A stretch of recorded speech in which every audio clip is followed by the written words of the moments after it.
I don't have an intro, but I have a video that is actually a zoo build and not a teenage bedroom like the last video.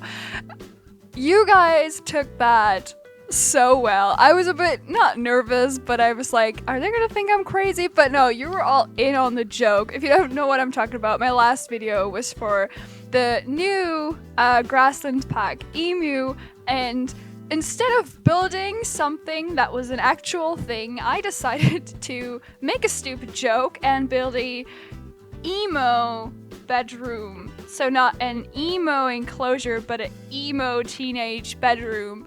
You know, like, see, it sounds dumb, and I felt dumb posting it, but it was funny, I hope. Like, you guys seem to dig it. So thank you so much for taking that with the joke that it was, and not, you know, be like, what the fuck.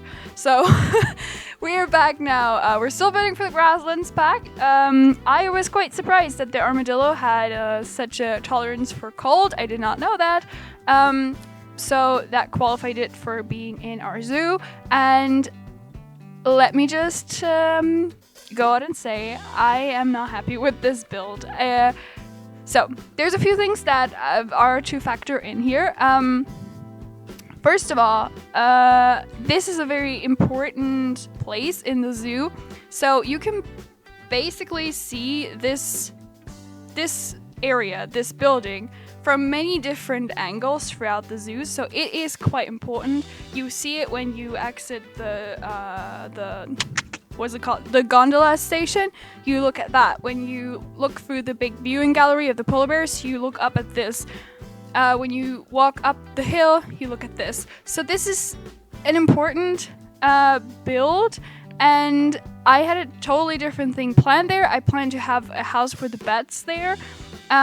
And then I kind of debated because it does have this cool view out the back. I was like, it's kind of a waste in a sense to have the bats there, because the bats would be like obviously a closed dark house and you wouldn't have this view out back. So I was like, you know, I could do a small animal there.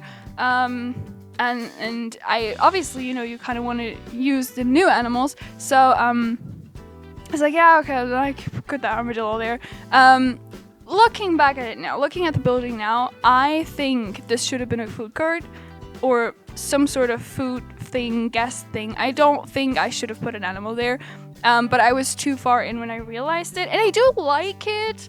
I don't know. I wish I did something else with it. However, I don't regret not putting the bats there, because I do think that I had enough I had valid critiques on my idea to put the bats there. And also, I want to avoid the thing where, you know, when you have a zoo, you can kind of sometimes tell when a new pack came out, and I want to avoid this.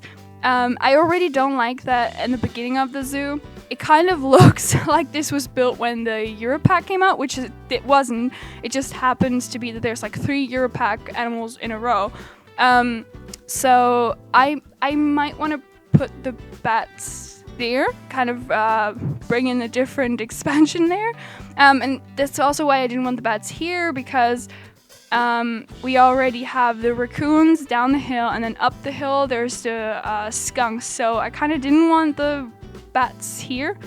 You know, from that angle, it's not the most important thing. Like, it's not bad if you, you know, if you can tell when a pack came out, but I kind of still want to avoid it when I can. So yeah, I don't know. I'm good that I didn't put the bats here, but I don't know. It didn't come out the way I wanted it to. It was planned different. Like, in my head, it looked very different than that.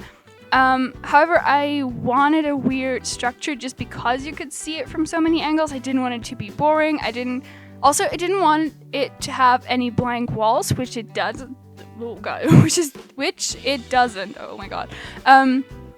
It's very cool with the glass panels, very reflective, and I do think that it looks really cool. And I think in real life, something like this, where it's basically a glass cover over an exhibit, it will look pretty cool. Yeah, I don't know, but it's not my favorite thing.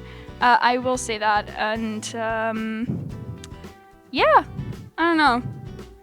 I've been happier with my builds, but I don't know. I also, like I said, I'm not that excited for the new pack. I don't know. All the animals are too small for me. I think I have more fun building for bigger animals,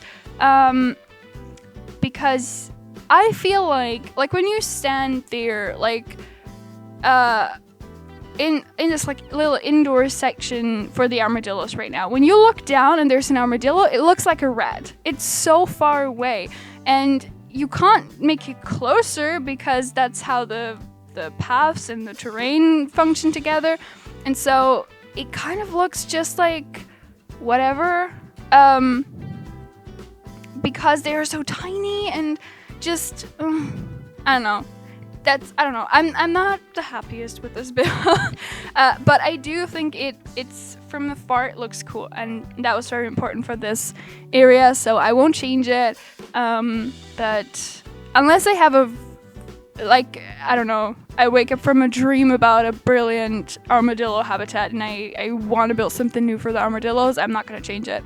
But yeah, I don't know. Sometimes I come out here and I'm like, this is the best build ever. I don't know. I love it. And sometimes I'm like, but I think that's just everything. That's just being creative. By the way, pre-recording does not go good. It is currently 23 minutes till this video goes out and I'm recording the voiceover. So yeah, I don't know, but I thrive under pressure. I'm very much, I don't know, I put everything off until last minute, and then I suddenly do it. I don't know. It's not even like planned. I always plan to, this time I'm gonna be very like early and do everything and not be stressed, but I don't do anything unless I'm stressed. It's a curse. Yeah. With uni work, it's the worst. One time I did this whole presentation. It was like a presentation on a like contemporary designer, and then we had to, because this is a design class and the professor was nuts, we also had to design a book, like basically write a book about the person that we had the presentation on. So we had to do an entire presentation that had to be designed, obviously, because you can't just use any presets in a design class. And then we had to do a book all in around. And when I tell you I started that 2 days before it was due, I did not sleep. I remember I had an hour of sleep before holding my presentation. And because he had this weird rule of like, I don't know, I guess the presentation had to be there a day earlier, and then the book we had to send him before our presentation or something. So you know that when I sent that presentation in, I did not yet start the book. So it was awful because I remember so like distinctly, like because you do print, because it had to be printable as well.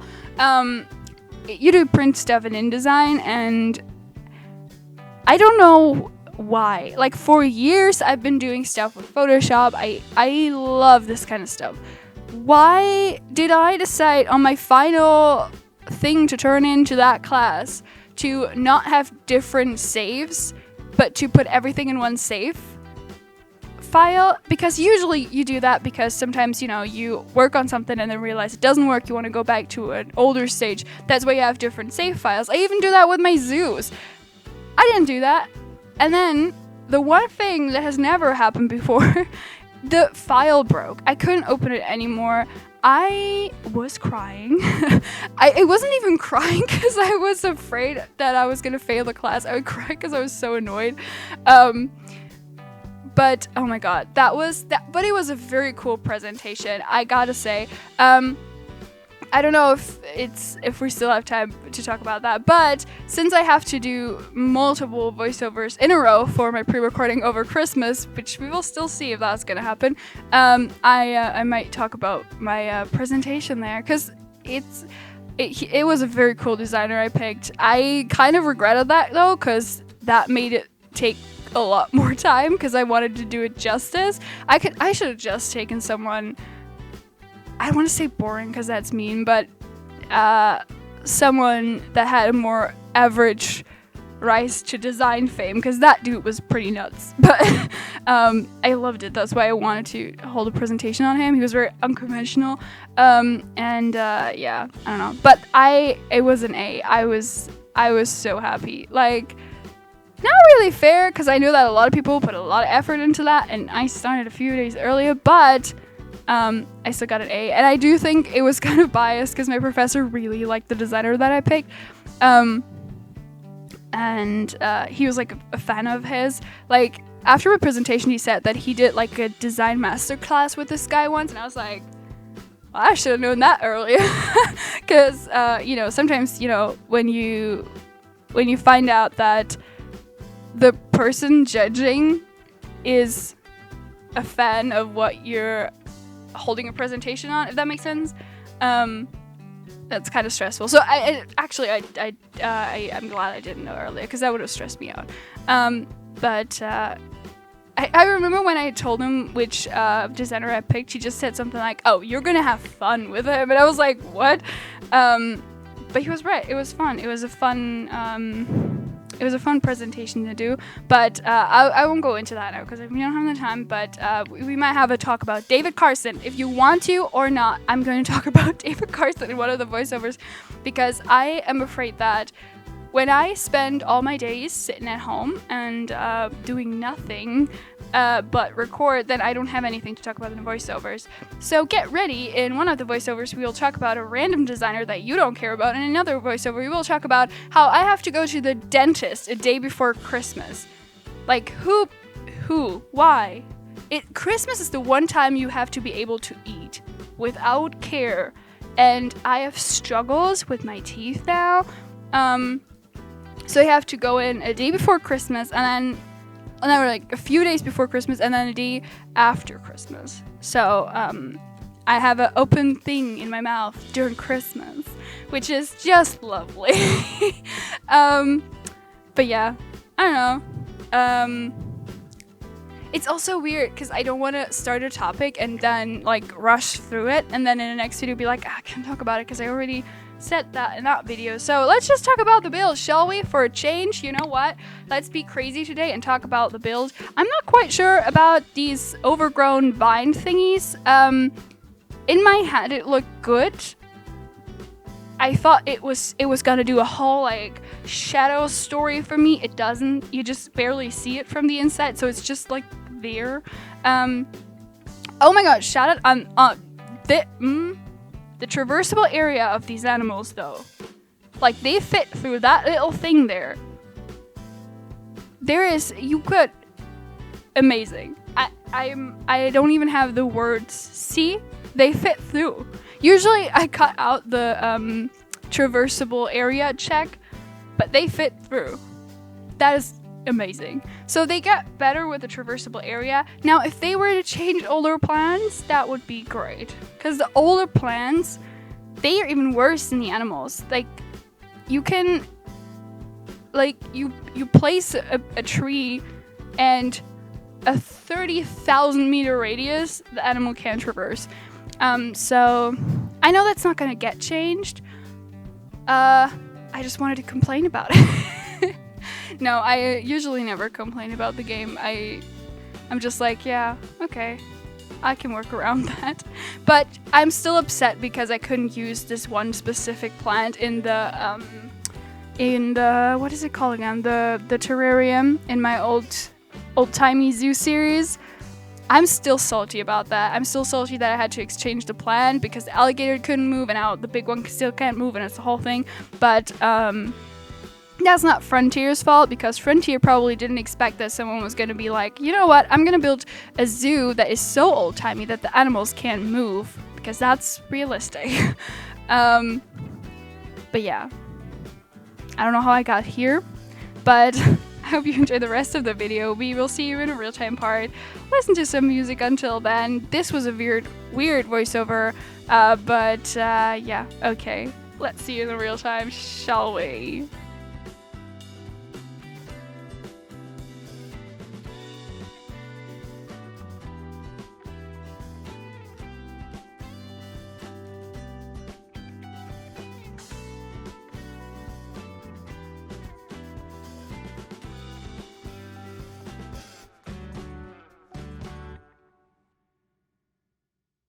Okay, tell me why I'm the stupidest. You know this type of, these like chocolates that have like sparkly, like prickly, like something in there and your mouth is like after you eat it? So my mouth is still sparkly because while loading up the game, I decided it was a good idea to take one bit of this chocolate. So you didn't need to know this, but I just wanted to say it. So here we are. This is our armadillo house. I don't know why I decided to go for the neon yellow. I'm very much into neon yellow lately. I am currently wearing neon yellow fluffy socks. It's a whole thing. I don't know. So, yeah. Let's, okay, first of all, I want to show you what I mean by this has to look cool from different angles. So, let's start out. When you exit the gondola, you go outside, this is what you see. Like, you definitely look at this. This is the most important viewpoint when you exit this station. And then also, you're going to be able to see it from the mountains, so I wanted something that it was recognizable from further away. And then you also see it right here. You still have to build a cooler area for this, but from the viewing for the polar bears, you also see this, right? So I wanted something recognizable, something cool. And I also really like when you're up like here, it kind of like is in tune with that mountain after behind it. Like I kind of like that. It wasn't on purpose, but I do like it. But yeah, very weird shape. But now let's look at the actual oh, and also, obviously, when you walk up this hill, you also see it. Let's go back a bit. You know, so I do think, like, when you walk up a hill, you need something cool to look at to be like, this is what I'm doing this for. This is why I'm going up a mountain here. Yeah, I like that. I do think it looks quite cool. But I don't think it's the most realistic. That's what kind of bothers me the most about it. So, let's go up here. We have this middle part. Is the game on paused? I wouldn't know because the animals are so tiny I can't see them. I do think it's paused. Alright, okay. You know what I mean? They look like big rats. Oh, that was very cute actually. I mean, not that the animals don't look good, it's just when you're up here and you look down, you're like, oh, okay. And like I like this. Like this is cool. And like obviously on this side too, but I don't know. I do quite this has something of like a greenhouse feeling because of all the glass. They can actually go up here, which took me a bit of figuring out until they could, but they can. I also love that they can't escape it, because with some of the smaller animals, I'm like, there's no way they could escape from that, but they can somehow in the game. Oh, the light is so cool. Look at the light effect here. Okay. And then you have this, like, I want to say patio, where you look out, and I didn't plan on restricting it so much, like, to the sides, but looking out here and stuff, that just didn't look right. And then also I really struggled to put in the gate, you can see it here, in a way where it wasn't weird and distracting. So I think that it still does the trick of this, like, infinity. It's inspired by an infinity pool. I, like, very much am able to admit that. This is an infinity armadillo enclosure. Like, this obviously isn't part of the enclosure. This is the polar bears. But when you go out, we have this, like, mode thing here. But I do think it looks way bigger than it actually is. And they obviously get some space for that. But yeah, like from here, you wouldn't know how far this goes, right? So, yeah, quite what I wanted, just not limited to the sides, but I do think it looks more realistic and more cohesive, like going on through here. Let's look at the backstage things. So this is how they get in and out of the lower section. I know that, and this is what bothers me the most actually, that the keepers wouldn't be able to go into this part. Like, you know, that would be done differently in real life, and that kind of bothers me. But other than that, okay. And then obviously here's the gate, and they have some drinking here. And this is actually where the keepers come in. And I think let's go back into the this mode. So this is the big bridge, right?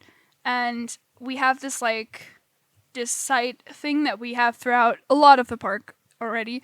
And I hope that with everything going on, like we have an exhibit here, we have the station here, we will build something here, we have this whole thing. I hope that then you look at the bridge and you're like, oh, next cool thing, that you kind of just like your eye goes past this, because this is not ideal, right? I try to kind of hide the staff things more, but sometimes it doesn't work that way. So let's just take a quick walk through the staff path here. Bit of a look inside. I gave them a bench. And in we go. Okay. So, I want to say that's all.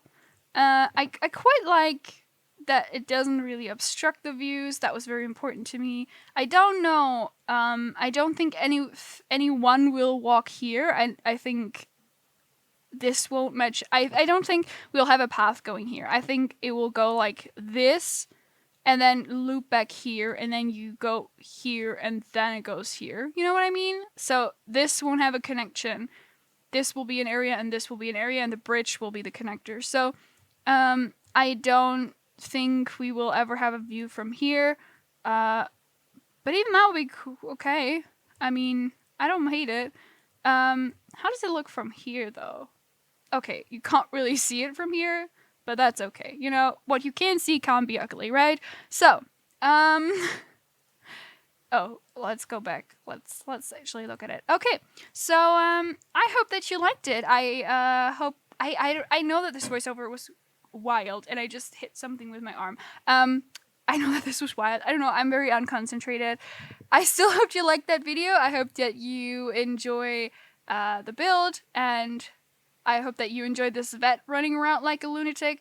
Thank you so much for watching. I hope to see you around another time. Bye!